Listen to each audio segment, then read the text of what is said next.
I preached recently on an account in the Bible, a story of a character that no one in my church had really heard of before. It was a story of Mephibosheth. Now, in case you're in the market for a baby name that just rolls off the tongue, I suggest Mephibosheth. And if post-production they didn't put that name up there, that hand gesture looks really weird. Mephibosheth is a story of a man who is the grandson of King Saul. Now, King Saul fell out of favor with God. He rebelled against the Lord. God removed his favor and protection from King Saul. King Saul ends up dying in battle.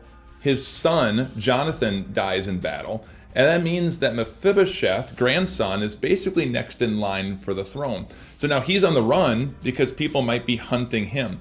He's 5 years old, and his nurse picks him up, and as she's running away with him, she drops young Mephibosheth. He lands so awkwardly and violently, he becomes crippled in both of his legs his entire life. Now think about it.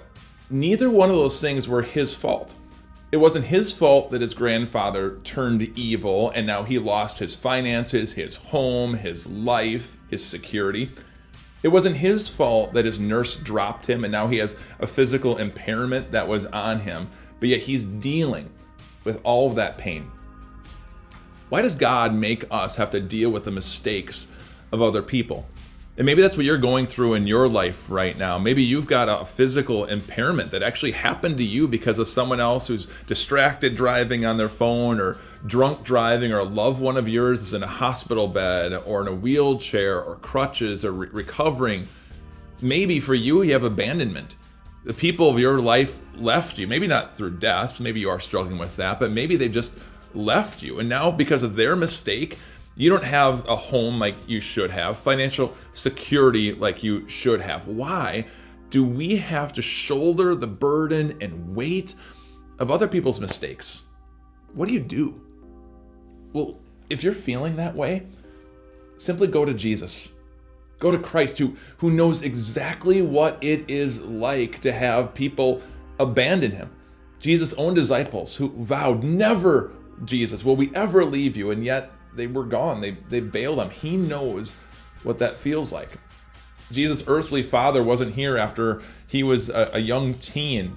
We don't know if it's through death or what happened to him, but Jesus knows earthly what it's like to not have loved ones that are there in your family. Jesus hanging on the cross knows what it's like to have God the Father not be there, as his own Father in heaven forsook him. Why? So that Jesus can forgive you, so that Jesus can heal you of any pain, any problem that's in your life when you give that over to him. So no matter what you are wearing in your life, don't shoulder it yourself. Jesus says, come to me when you're weary and burdened, and I will give you rest. Jesus promises you rest, peace for your heart and for your life. So give it to Jesus. Trust in him, and you can find peace.